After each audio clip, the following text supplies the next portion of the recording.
Assalamualaikum warahmatullahi wabarakatuh. Alhamdulillah, wassalatu wassalamu ala Sayyidina Rasulillah Sayyidina Muhammad bin Abdullah wa ala alihi wa sahbihi wa mawalah, amma ba'du. Kita bersyukur kepada Allah subhanahu wa ta'ala. Malam hari ini kita berkumpul di bulan Rabiul Awal, bulan kelahiran Nabi besar Muhammad sallallahu alaihi wa alihi wasallam. Dan kita doakan mudah-mudahan Allah subhanahu wa ta'ala memberikan keberkahan di dalam perkumpulan kita ini. Dan juga para pemimpin-pemimpin kita insyaallah diberikan keberkahan oleh Allah subhanahu wa ta'ala dan pertolongan dari Allah subhanahu wa ta'ala serta taufik dan bantuan.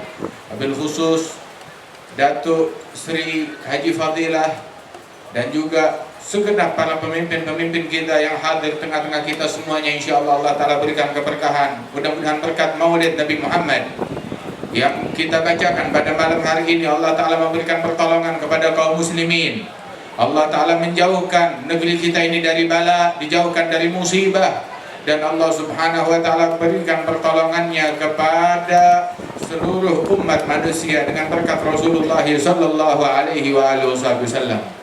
Sebab kedatangan kelahiran Rasulullah sallallahu alaihi wasallam ke alam dunia ini adalah rahmat dari Allah Subhanahu wa taala, yang mana Allah Taala berfirman, "Wa ma arsalnaka illa rahmatan lil alamin." Tidaklah kami utus engkau melainkan semata-mata rahmat dan kasih sayang ke alam semesta ini.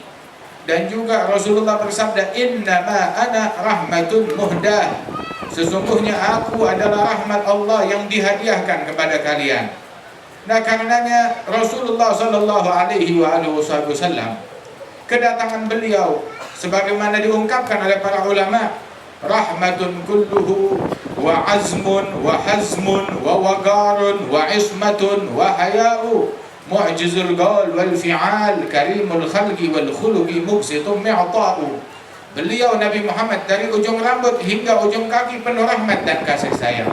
Semangat beliau adalah membantu kepada sesama, perhatian kepada sesama, sehingga Rasulullah sallallahu alaihi wasallam rela menghadapi gangguan, cobaan, ujian, teror, diganggu, dicaci, dihina, dituduh, difitnah, semuanya beliau lalui dengan satu harapan, ingin semua umat manusia selamat, ingin semua umat manusia berbahagia di dunia dan di akhirat, ingin semua umat manusia meraih kemerdekaan yang hakiki di sisi Allah Subhanahu wa ta'ala. Sehingga motivasi inilah yang diungkapkan oleh salah seorang sahabat, Sayyiduna Rib'i bin Amir, ketika dia ditanya oleh pimpinan Romawi bahwasanya, siapa engkau, mengapa engkau kemari, apa tujuanmu? Maka dijawab, Allahu ta'athana linukhrijal ibad min ibadatil ibad ila ibadati rabbil ibad wa min jawlil adyan ila adlil islam wa min dhiqid dunya ila sa'atid dunya wal akhirah. Kami diutus, ditugaskan oleh Allah Ta'ala untuk menyelamatkan manusia, untuk mengevakuasi manusia, untuk membantu menolong manusia, membebaskan mereka dari belenggu penyembahan terhadap sesama makhluk, mengajak mereka untuk terlepas dari belenggu tersebut dengan cara menyembah kepada Al-Khaliq, pencipta satu-satunya Allah Subhanahu wa Ta'ala. Dan kami ditugaskan menolong manusia dari kekejian, kezaliman yang mengatasnamakan agama-agama dengan berhala-berhala mereka, lantas menghalalkan kezaliman dan cara-cara yang tidak baik. Kami ingin membebaskan hamba-hamba dengan keadilan Islam, keramahan Islam, dan juga kasih sayang yang diajarkan dalam agama Islam ini. Dan kami ditugaskan untuk menolong hamba-hamba Allah Ta'ala, mengajak mereka berpindah dari sempitnya dunia menuju luasnya dunia dan akhirat. Sebab dengan ajaran Islam ini sungguh membawa keluasan di dalam bidang dunia dan juga di dalam bidang akhirat. Adapun akhirat tidak diragukan. Rasulullah Shallallahu Alaihi Wasallam pun tatkala datang ke Madinah, beliau pun juga memiliki peran yang amat besar di dalam membangun fisik, di dalam membangun mental, dan di dalam membangun dari sisi sosial di masyarakat.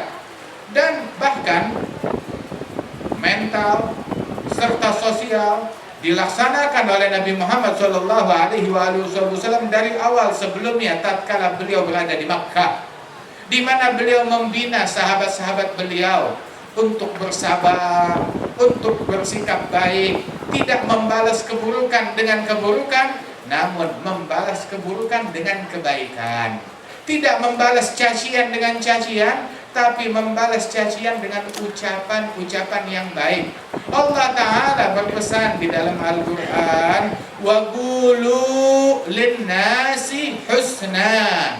Katakanlah kepada sekalian manusia dengan perkataan-perkataan yang baik. Kita diperintahkan untuk memilih kata-kata kita yang terbaik, memilih kata-kata yang baik tatkala berucap, dan membalas keburukan dengan kebaikan, bukan dengan keburukan. Kita sekarang berada di awal tahun 2015 daripada Masehi, tahun 2015 tahun Masehi, dari kelahirannya Sayyidina Isa ibn Maryam. Di dalam syariat kita, yang mana kita merupakan orang yang paling berhak, yang paling erat hubungannya dengan Sayyidina Isa dan seluruh nabi-nabi, dan kita adalah pecinta mereka, la nufarriqu baina ahadin min rusulih. Sayyidina Isa ibn Maryam satu kali ketika beliau sedang duduk bersama sahabat-sahabatnya, datang salah satu pembenci beliau mencaci dan mengata-ngatai beliau dengan perkataan yang tidak baik. Maka beliau terdiam. Sahabat-sahabat beliau pun juga mau menjawab, dilarang oleh Sayyidina Isa. Dibiarkan orang ini mencaci, mengata-ngatai dengan perkataan yang buruk. Dan Sayyidina Isa setelah selepas orang itu mencaci dan mengata-ngatai beliau, tahu apa yang beliau ucapkan? Jazakallah khair, terima kasih, semoga Allah membalasmu dengan kebaikan. Sehingga ucapan Sayyidina Isa lebih mengherankan sahabat-sahabatnya. Mereka bertanya, ya Ruh Allah, engkau tak dengar dia barusan cakap apa? Dia mengeluarkan kata-kata yang buruk terhadap engkau. Maka dijawab, orang ini dia mendermakan apa yang dia punya dari dalam hatinya, dan aku mendermakan apa yang aku punya dalam hatiku. Yang dia punya keburukan, itu yang dia keluarkan. Yang saya punya kebaikan dan doa dan syukur terima kasih, itu yang saya dermakan dan saya berikan kepada dia. Wa kullu ina'in billadhi fihi yamdahu. Setiap wadah, setiap tempat, setiap gelas, dia akan memercikkan isinya. Manakala isinya air murni jernih, itu yang keluar. Manakala isinya kotoran, itu pula yang keluar dari ucapan dan perbuatannya. Karenanya semua yang keluar dari Rasulullah, semuanya adalah hal-hal yang indah, semuanya adalah hal-hal yang mulia. Siti Aisyah radhiyallahu anha pernah ditanya, ceritakan kepada kami hal yang paling menakjubkan dari Rasulullah. Dijawab, seluruh hal yang berkenaan dengan Rasulullah seluruhnya menakjubkan. Mulai dari hal-hal yang nampak biasa sampai semuanya istimewa. Tidak ada yang biasa, semua yang dilakukan Nabi Muhammad teramat istimewa sallallahu alaihi wasallam. Hingga dikatakan oleh para ulama, sahabat Rasulullah mengatakan, lam ara qablahu wala ba'dahu mithlah.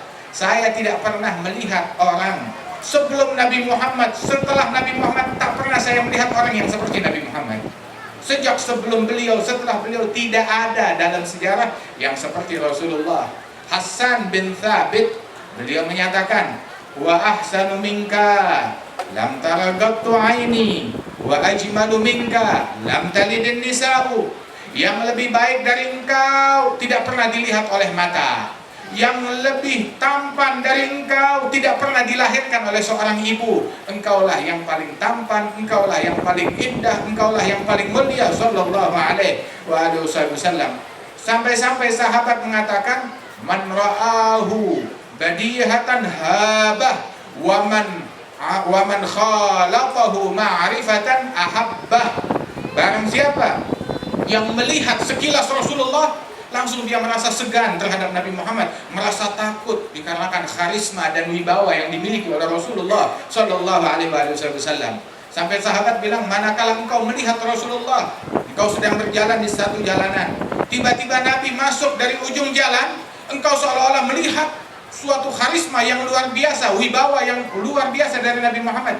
Beliau sendirian, tapi bagaikan seolah-olah pasukan yang banyak bersama Rasul Sallallahu Alaihi Wasallam, dikarenakan karisma yang didapati oleh setiap orang yang menatap Nabi Muhammad. Namun ketika mereka mengenal Nabi Muhammad, mengenal Rasulullah, duduk bersama Rasulullah, otomatis pasti semuanya akan cinta kepada Rasulullah Sallallahu Alaihi Wasallam. Sesaat kita duduk di tempat ini, kita sedikit mendengar dari hal-hal yang berkenaan dengan Rasulullah, bertambah cinta kita kepada Rasul Sallallahu Alaihi Wasallam. Bagaimana halnya dengan para sahabat yang mereka melihat langsung Nabi Muhammad, yang mereka mendengar langsung Nabi Muhammad, yang mereka duduk langsung bersama Nabi Muhammad Sallallahu Alaihi Wasallam. Bukan 1 menit, bukan 2 menit, bukan 1 jam, bukan 2 jam. Mereka berhari-hari, berminggu-minggu, berbulan-bulan, bertahun-tahun bersama Rasulullah Sallallahu Alaihi Wasallam, hingga hal ini diakui oleh kawan dan lawan. Kebaikan manakala diakui oleh kawan, hal yang biasa, tapi lawan pun mengakui.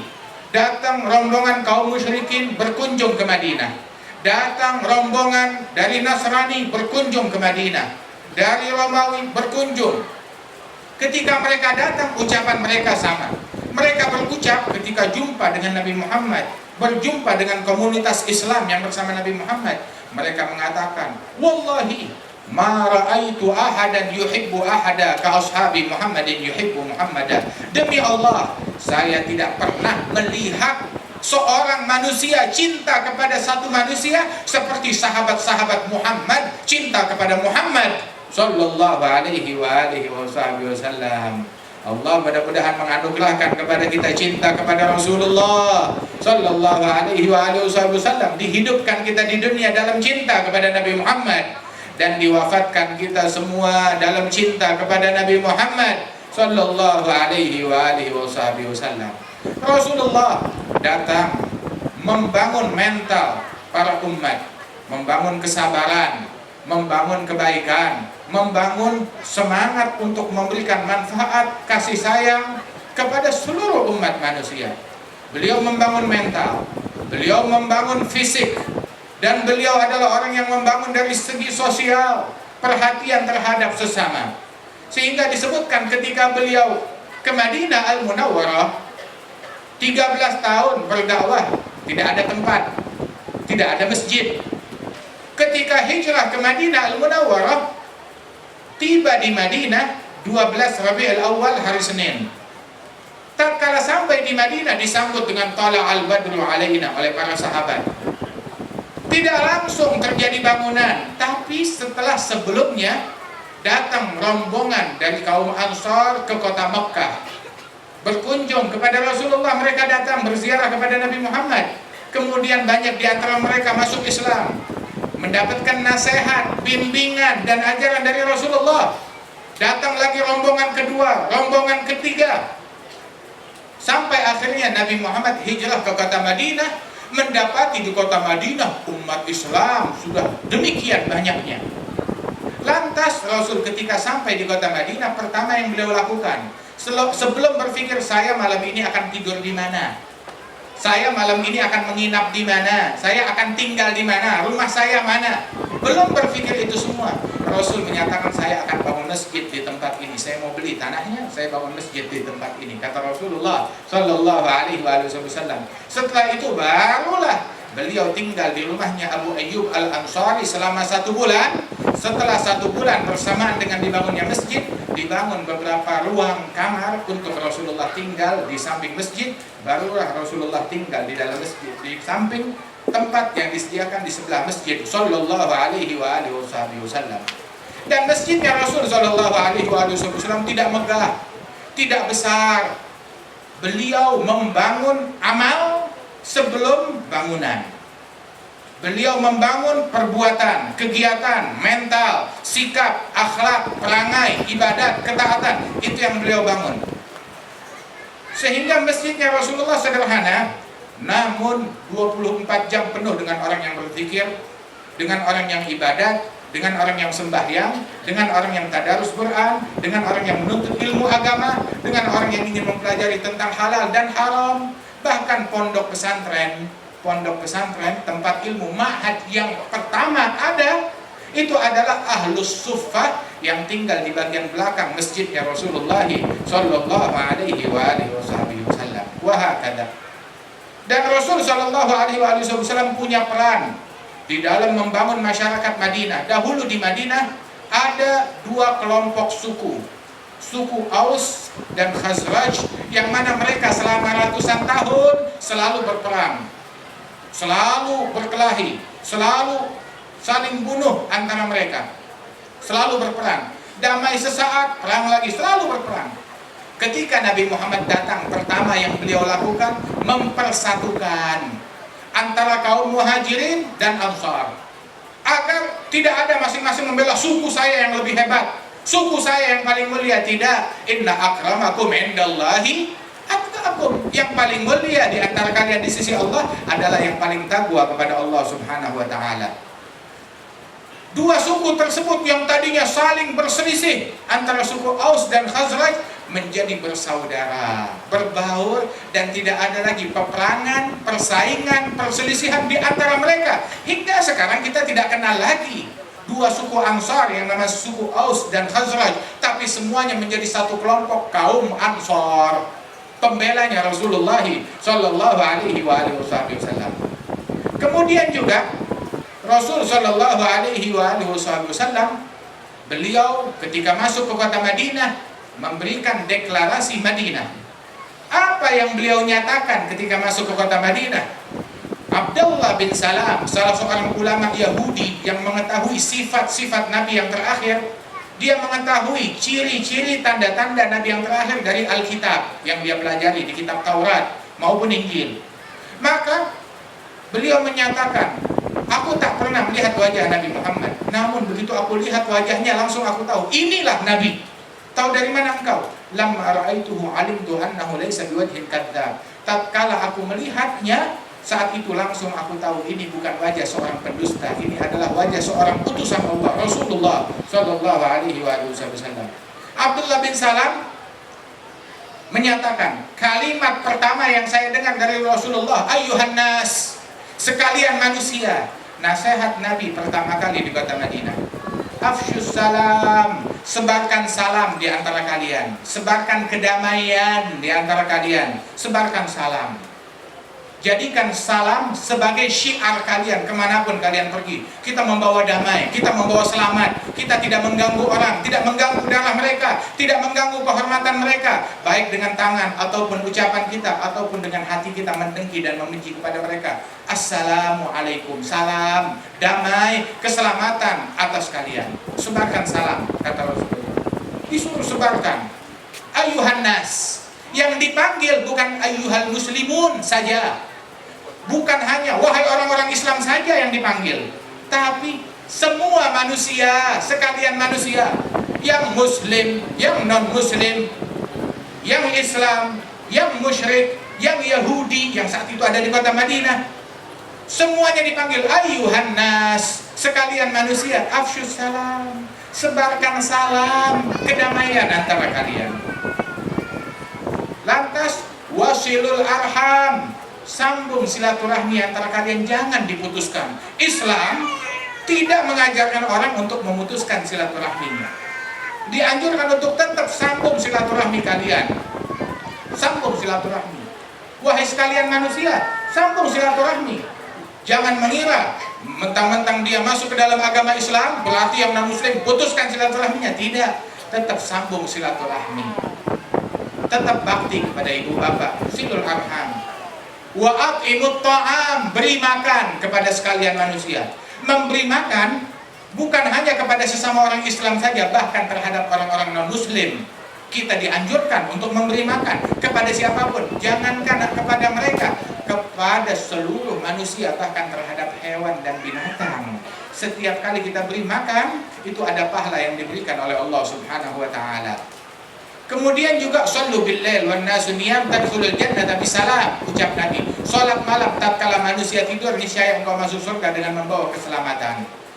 Rasulullah sallallahu alaihi wasallam masuk ke kota Madinah menyatakan hal ini, membangun masyarakat Madinah yang selamat, yang damai, yang aman, memberikan keamanan kepada masyarakat Madinah, dan juga memberikan keramahan, menyambung silaturahmi antara mereka. Tetap harus ada kasih sayang, perhatian, silaturahmi dengan famili, dengan kerabat, dengan jiran.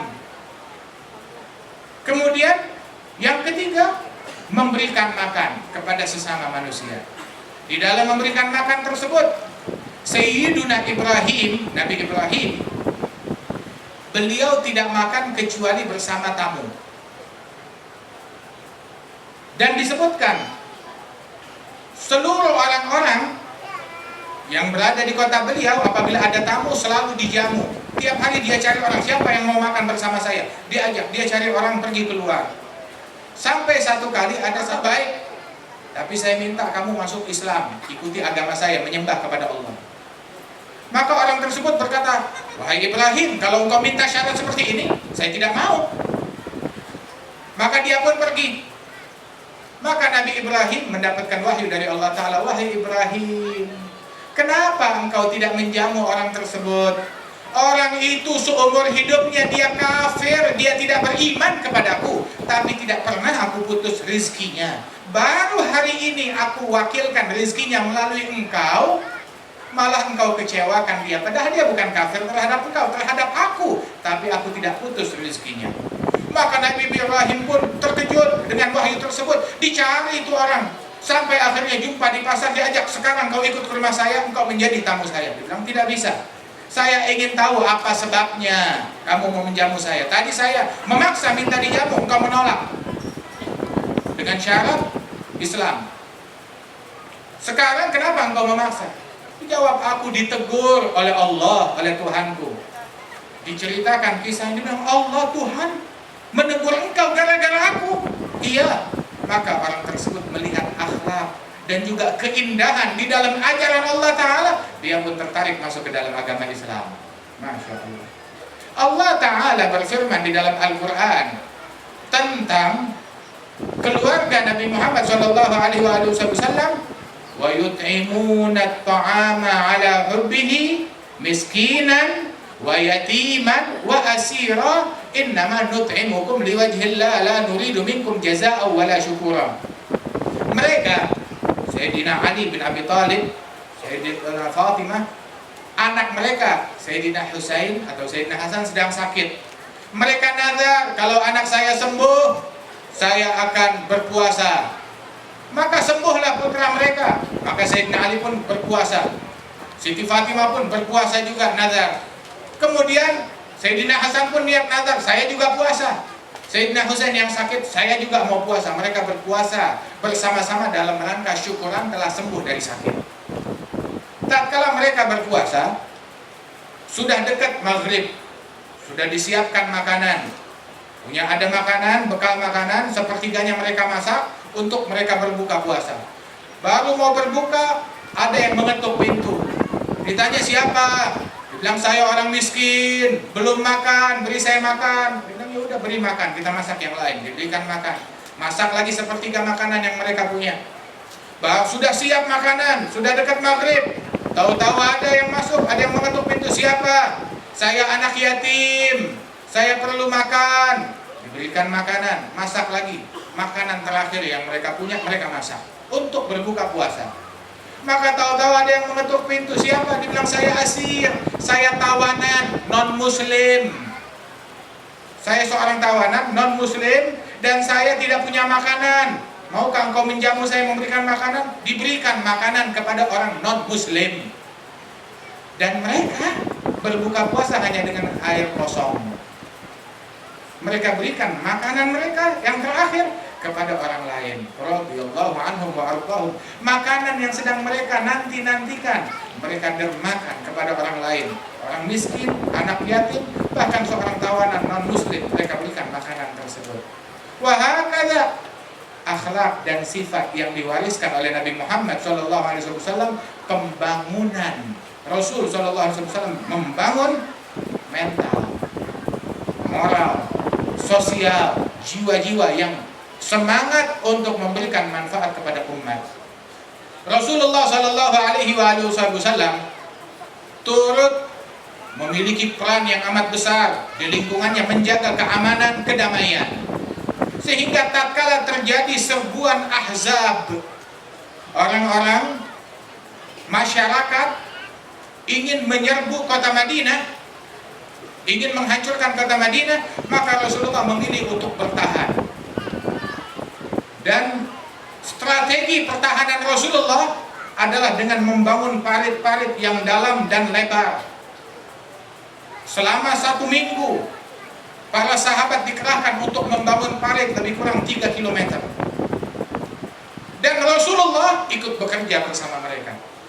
Dan sahabat-sahabat dilanda kelaparan, sedang sulit makanan.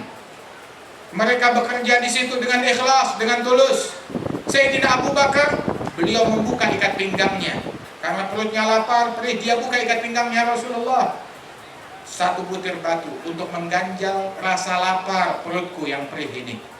Sayyidina Umar pun juga mengeluarkan dari ikat pinggangnya 1 butir batu besar, ya Rasulullah, ini untuk mengganjal rasa laparku, menghilangkan rasa lapar dengan dimasukkan batu di perutnya, menekan rasa lapar. Sahabat-sahabat yang lain mengeluarkan 1 batu. Saya semuanya ini 1 batu 1 hari tidak makan. Nabi buka dari ikat pinggangnya, keluar 2 batu. Saya 2 hari tidak makan, kata Rasulullah Sallallahu Alaihi Wasallam. Datang Sayyidina Jabir melihat hal tersebut, dia bersedih. Dia pulang ke rumahnya. Tatkala pulang ke rumah, dia bilang kepada istrinya, Rasulullah kesulitan. Coba lihat apa yang kita punya. Mungkin kita punya makanan. Dia bilang tidak ada, kita sedang kesulitan makanan. Cari apa yang kita punya. Dicari apa yang mereka miliki. Dikumpulkan, ada 3 liter gandum. Kemudian kita punya daging, punya lauknya. Dibilang ada kambing masih kecil, anak kambing. Ya sudah, kita potong untuk Nabi Muhammad. 1 ekor anak kambing, kemudian juga 3 liter gandum. Mungkin cukup hanya sekitar 5 orang atau 6 orang. Maka istrinya berpesan, sampaikan kepada Rasulullah apa yang kita punya, dan engkau jangan keras-keras ketika menjemput Rasul makan, nanti yang lain tahu. Maka datang Sayyidina Jabir kepada Rasulullah, ya Rasulullah, saya punya 3 liter gandum, saya buat roti.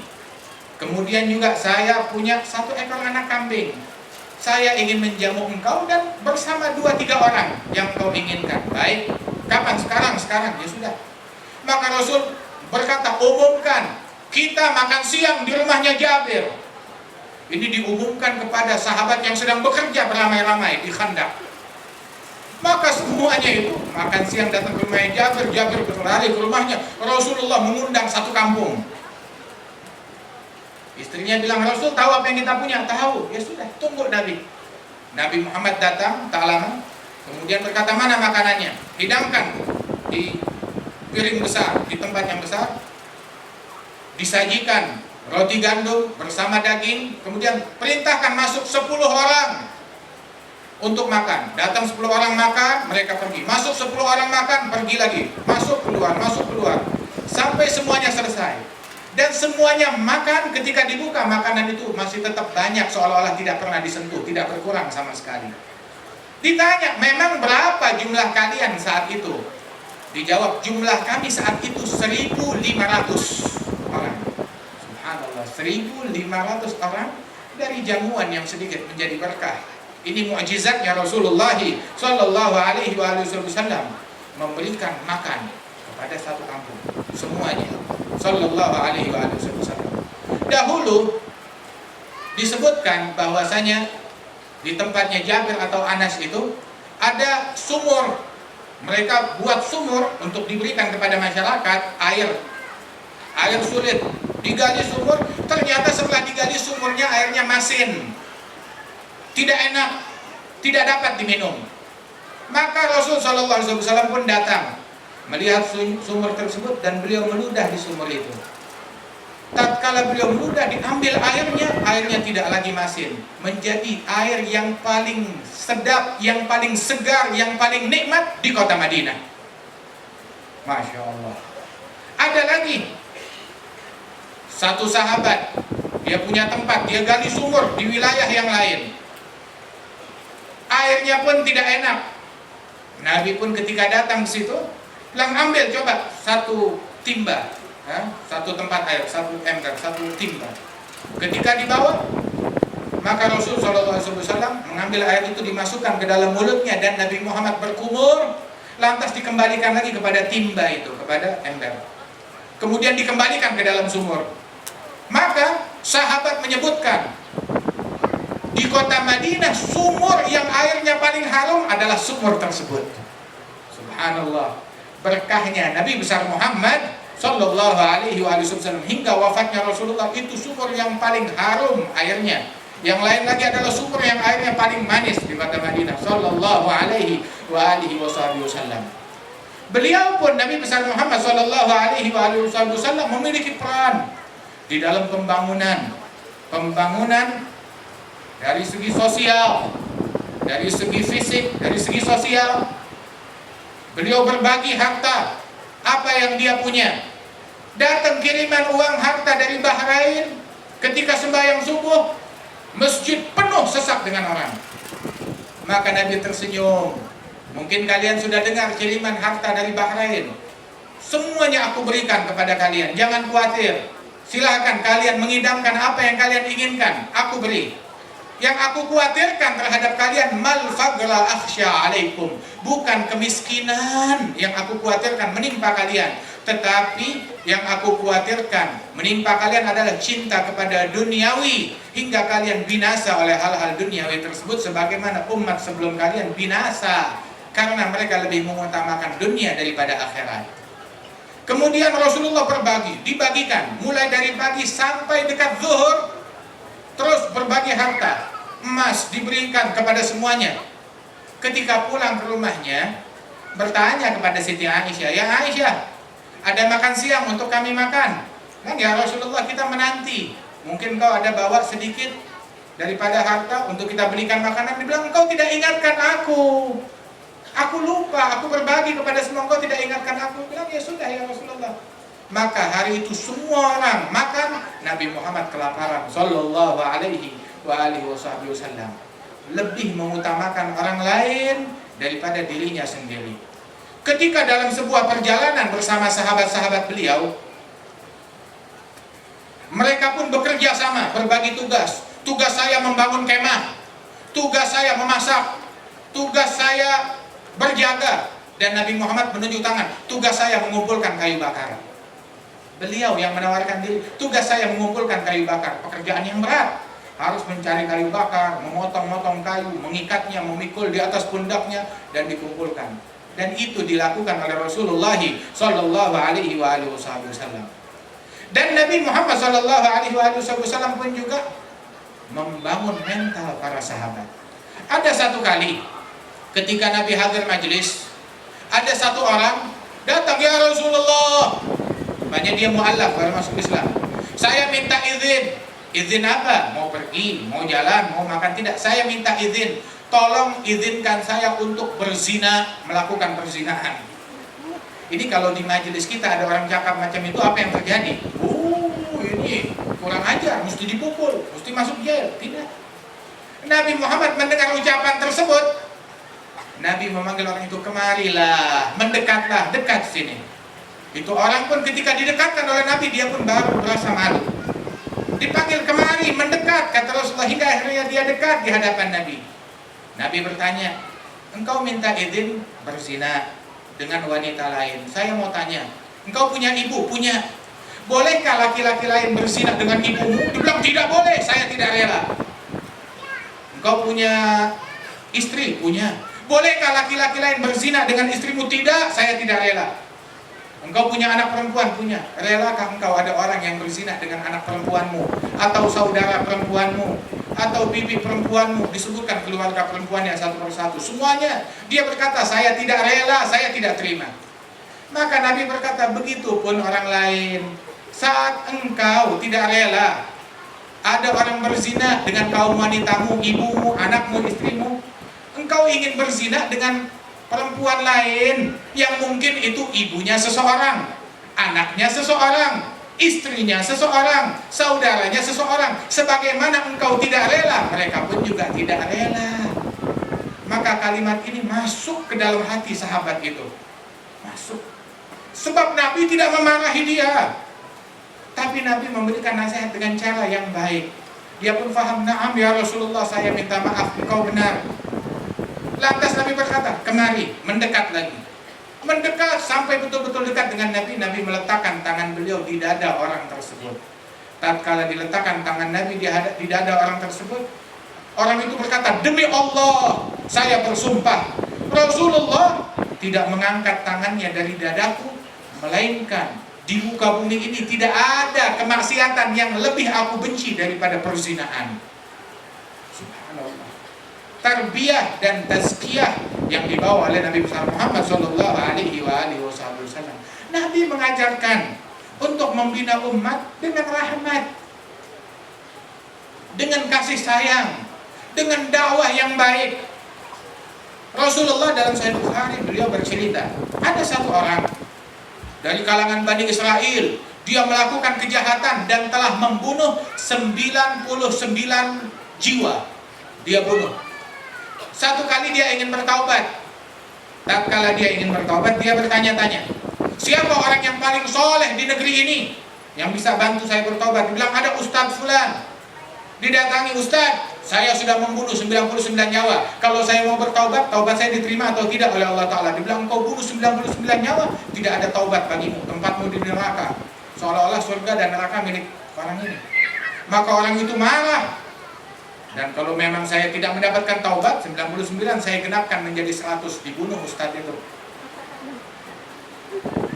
Akhirnya hingga timbul lagi masanya, saya ingin bertaubat, cari di kampung lain. Siapa orang yang paling alim di kampung ini? Bilang, ada satu Ustadz, dia orang alim. Dihampiri Ustadz tersebut, wahai Ustadz, saya sudah membunuh 100 nyawa. Kalau saya ingin bertaubat, apakah taubat saya diterima oleh Allah? Dibilang, na'am, taubatmu diterima oleh Allah Ta'ala, asalkan kau sungguh-sungguh bertaubat. Syaratnya satu, kampung tempat engkau tinggal itu kampungnya penjahat. Engkau hijrah keluar dari kampung itu, pindah ke kampungnya orang-orang soleh. Pindah dari lingkungan yang buruk menuju lingkungan yang baik, dari pergaulan yang buruk menuju pergaulan yang baik. Maka datanglah dia ke tempat yang baik. Baru dia keluar dari kampungnya yang jahat, di tengah jalan dia wafat, meninggal dunia. Rasulullah cerita di dalam Sahih Bukhari, datang malaikat azab mau membawa jiwanya ke neraka. Datang malaikat rahmat, tidak bisa, dia sudah bertaubat, saya mau bawa dia ke surga. Ribut antara dua malaikat, saling berselisih. Yang ini mau bawa ke neraka, yang ini mau bawa ke surga. Allah Ta'ala mengutus satu malaikat yang lain. Dan malaikat itu berkata, sudah, jangan ribut. Kita hitung, ini orang meninggal, dia lebih dekat ke kampungnya, lingkungan orang baik atau lingkungan orang jahat. Lihat, pasti lebih dekat ke lingkungan orang jahat, sebab dia baru saja keluar. Ketika dihitung, Allah Ta'ala perintahkan kepada kampungnya orang baik, mendekatlah. Kampungnya orang jahat, menjauhlah. Maka itu tanah, itu bumi, yang ini menjauh, yang ini mendekat. Ketika dihitung, lebih dekat ke kampungnya orang baik sejauh 1 jengkal atau 1 hasta. Subhanallah. Dan dibawa dia ke dalam rahmat dan ampunan Allah Subhanahu wa Ta'ala. Nah, karenanya itu, di dalam dakwah dengan rahmat, dengan kasih sayang yang memersatukan umat, yang mengajak manusia ke dalam kebaikan. Yassiru wa la tu'assiru, wa basyiru wa la tunaffiru. Permudah, jangan kau persulit. Perdekat, jangan kau perjauh, kata Rasulullah sallallahu alaihi wasallam. Sehingga Rasul sallallahu alaihi wasallam dakwahnya mendekatkan orang. membuat orang-orang tertarik dengan metode dan cara beliau. Dan ini yang dilakukan oleh para ulama-ulama yang terdahulu. Nabi ketika dalam peperangan, sahabat bilang, ya Rasulullah, kawan-kawan kita dibunuh, sumpahi mereka, orang-orang musyrikin. Nabi mengatakan, saya diutus oleh Allah bukan sebagai tukang laknat, bukan sebagai tukang menyumpah, bukan sebagai tukang caci maki, tidak, tapi saya diutus oleh Allah rahmatan lil alamin, rahmat bagi alam semesta. Dulu ada Syekh Mutawalli Sya'rawi, beliau sempat berdialog kepada orang yang ekstrim dengan mengatasnamakan Islam, tapi dia membunuhi manusia. Oh, ini tidak sesuai dengan ajaran Islam, dibunuh, diledakkan orang-orang non-muslim, tempat-tempat maksiat. Syekh Mutawalli Sya'rawi dialog, berbicara dengan orang tersebut. Saya mau tanya, engkau ketika melakukan tindakan itu, meledakkan orang-orang kafir atau tempat maksiat, mereka mati, terbunuh, mereka yang mati masuk surga atau masuk neraka? Bilang jelas mereka masuk neraka. Mereka mati dalam ledakan, mati dalam keadaan mereka bermaksiat, mati dalam keadaan mereka kafir, maka mereka masuk ke neraka karena ledakan yang saya buat. Maka ditanya, jadi mereka masuk neraka? Masuk neraka. Setan, iblis ingin manusia masuk surga atau masuk neraka? Dijawab jelas, setan dan iblis ingin manusia masuk ke dalam neraka. Maka Syekh Sya'rawi berkata, kalau begitu engkau dan iblis sama memasukkan manusia ke dalam api neraka dengan tindakanmu tersebut. Nabi Muhammad tahu caranya bagaimana. Ketika melihat jenazah Yahudi dibawa ke pemakaman, Nabi berdiri, Nabi menangis. Dikatakan, ya Rasulullah, ini jenazahnya Yahudi, kenapa engkau tangisi? Dia bilang, ini adalah sebuah nyawa, sebuah jiwa yang lepas untuk aku selamatkan, yang lepas dari tanganku, dibawa ke api neraka. Kalau aku masih boleh selamatkan, aku akan selamatkan, tapi dia sudah wafat. Kata Rasulullah sallallahu alaihi wasallam, bawalah semangat untuk memberikan manfaat, membantu, menolong, perhatian kepada sesama. Rasul sallallahu alaihi wasallam mengatakan iman 60 sekian peringkat. Nilai iman yang paling tinggi kalimat la ilaha illallah. Dan iman, peringkat iman yang paling rendah adalah menyingkirkan gangguan dari jalanan. Ketika di jalanan ada gangguan, ada duri yang mengganggu, ada lubang yang mengganggu, ada batu yang mengganggu, imatatul adza 'anit thariq, menyingkirkan gangguan dari jalanan. Ini ajaran Islam. Walaupun yang berlalu di jalanan tersebut siapapun, muslim maupun non muslim. Bahkan salah seorang imam madhab, Imam Malik atau Imam Abu Hanifah, ketika berjalan bersama murid-muridnya di sebuah jalanan, tahu-tahu di situ ada seekor anjing berjalan. Muridnya ingin mengusir anjing tersebut, minggir. Maka imam ini melarang, jangan engkau usir. Sebab kita ini dan anjing ini memiliki hak yang sama untuk melalui jalanan ini. Jadi kita hormati, dia punya hak, kita tidak berhak untuk mengusirnya. Haknya dia berjalan, dia jalan, kita berjalan. Jangan kita ganggu dia, dia tidak mengganggu kita. Wahakata adab diajarkan bahkan terhadap hewan, terhadap binatang, apalagi terhadap sesama manusia. Karena itu jadilah kita manusia-manusia membawa citra baik Islam, cermin yang mencerminkan indahnya Islam, kedamaian Islam, bagusnya Islam. Tunjukkan indahnya Islam di mata dunia, tunjukkan indahnya Islam di dalam rumah kita, di dalam jiran kita, di dalam pejabat kita, di dalam jalanan kita. Tunjukkan indahnya Islam seperti ini. Saling menghormati, menghargai, menjamu, memberikan salam dengan senyuman, dengan tutur kata, dengan memberi, berderma. Ini ajarannya Rasulullah sallallahu alaihi wasallam. Karena itu tunjukkan indahnya Islam dengan istiqamahnya kita di dalam bangun malam, istiqamahnya kita di dalam berzikir, istiqamahnya kita di dalam melaksanakan sholat berjamaah, istiqamahnya kita di dalam kaum wanita menutup aurat mereka dengan benar, istiqamahnya kita di dalam menuntut ilmu agama dan hadir pengajian dari tempat-tempat yang benar. Karenanya mudah-mudahan Allah Ta'ala dengan berkat majelis ini, Allah Ta'ala berikan pertolongan kepada umat Islam. Allah Ta'ala menjauhkan bala dan musibah dari umat Islam. Allah Ta'ala angkat bala musibah dari negeri kita ini, dijauhkan dari banjir, dijauhkan dari bala, dijauhkan dari musibah, dijauhkan dari segala keburukan. Amin, amin ya rabbal alamin. Terakhir, di akhir dari kalimat saya ada hadiah yang ingin saya berikan. Diberikan oleh Rasulullah Shallallahu Alaihi Wasallam. Saya menyampaikan. Nabi Muhammad Shallallahu Alaihi Wasallam mengajarkan bahwasanya barang siapa yang membaca pada pagi hari atau malam hari, petang hari, kalimat hasbiyallahu la ilaha illa huwa alaihi tawakkaltu wa huwa rabbul arsyil azim sebanyak 7 kali dia baca, maka kafahullah ma ahammah.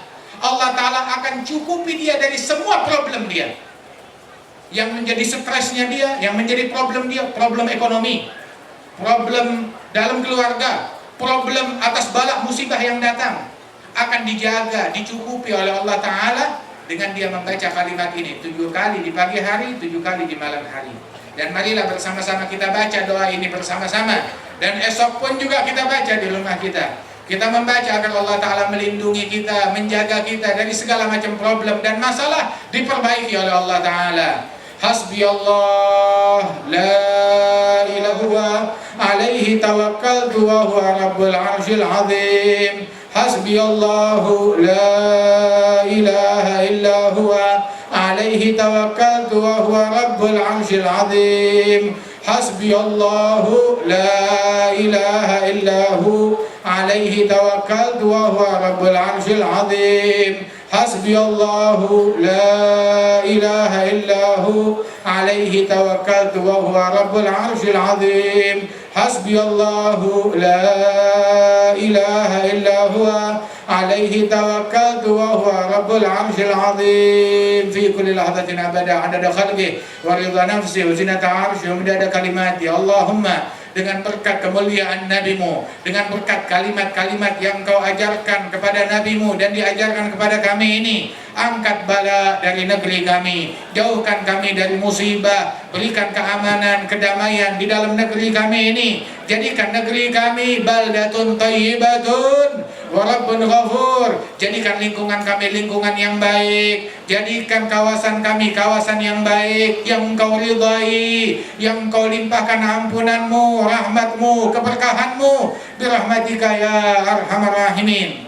Allahumma inna nas'aluka ziyadatan fid din wa barakatan fil umur wa sihhatan fil jasad wa sa'atan fil rizq wa taubatan qabla al maut wa syahadatan 'inda al maut wa maghfiratan ba'da al maut wa 'afwan 'inda al hisab wa amanan min al 'adzab wa nasiban min al jannah warzuqna an-nazar ila wajhikal karim birahmatika ya barru ya rahim. Wa sallallahu ala sayyidina Muhammadin nabiyil ummi wa ala alihi wasallam walhamdulillahi rabbil alamin. Wassalamu alaikum warahmatullahi wabarakatuh.